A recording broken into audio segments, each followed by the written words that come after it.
السلام علیکم برادر عزیز محترم. ما یگان ویدیو در سوشل میدیا دیدیم که مردم کار خیریه میکنن لیکن در جریان کار خیر خلاف الله و رسول میرن. این به این معنا داره که خودت یک خانه جور میکنی و او خانه یک قدر ضعیف است که نازک شمال میشه و خانه تباه و برباد است.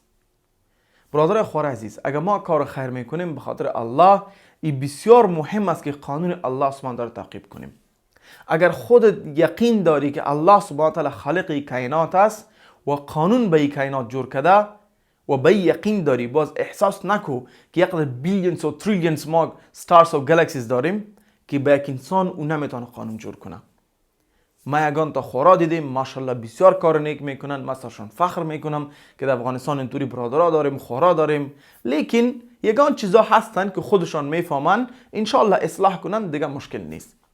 با ممی سیستم با برادرها صدا میکنم در افغانستان بعضی ورونه چې کله خیر کار کوي د خیر د ویډیو نه ډرامه جوړه کړې وي، داسې ډرامه جوړه کړې وي چې جنگیره هم ته پیاله کې چای راوړي.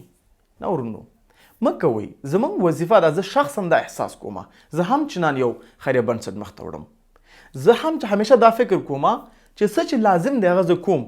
که الله ما ته کومکونه راولېږل زه به خلکو ته ورکم، که وی نه لیږل خبره ختمه.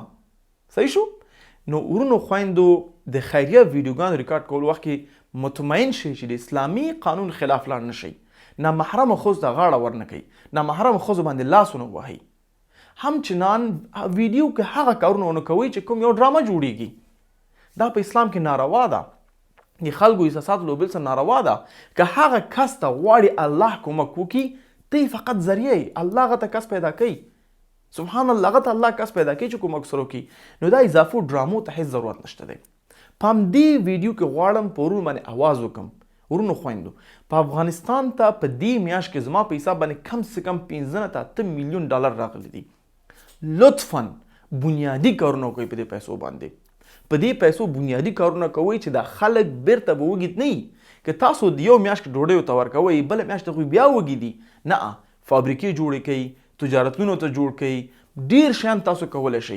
که غواړئ چې تاسو ته یو کومک وکړي اداره، ترقی ټریننګ درکړي چې څنګه تاسو کار وکوئ، یا ته آنلاین پیمنټ ګیټ وی درکړي. ما خو هر چاته ویلی دي په خیر راشئ قمر ته، چې هر رقم سهولت قمر سره شته دی. که تاسو بیرون د افغانستان هستئ، داخل د افغانستان هستئ، قمر ته هغه سهولت درکوي. به خاطر که مقصد در دوی ما یک چیز است. مقصد ما چیست؟ اول الله رضای الله است. دوم کمک به امه رسول الله صلی الله علیه وسلم هستن که اونا در افغانستان نیاز و کمک دارن.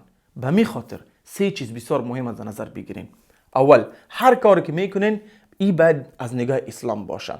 به حجابی، مردم تچ کردن، بیمانا دراما جور کردن، این در اسلام نارواست و صحیح نیست، انسانی هم صحیح نیست.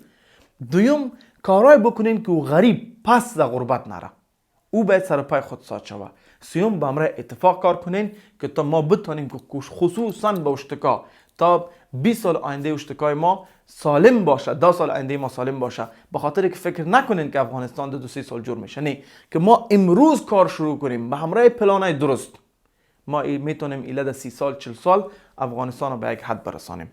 زه همچنان رون خواهش کوم چې هغه بنسټ د سپورت کی چې کوم پویږي بنیادی نظام باندې کار کوي. او متاسفانه افغانستان کې باید موږ دولت درلودلې، دولت باید موږ سره کار کوله، سیستمونه چک کوله، پیسې انکم چک کوله چې چیرته مصرف شوي، څومره راغلي دي، څه چل دی پیسو سره وشو، چاته ورکړي دي. نو دا سیستم متاسف افغانستان کې نشته دی.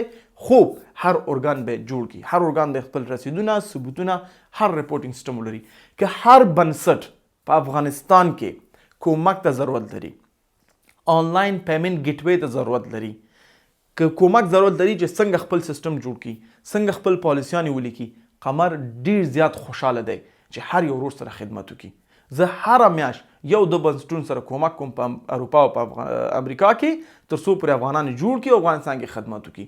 لیکن یو شرط مې دا دی چې فقط د الله رضا لپاره وکوي، اخلاص ولرئ، او دویم صحیح سیستم باندې کار وکوي. ان شاء الله کامیاب بستئ.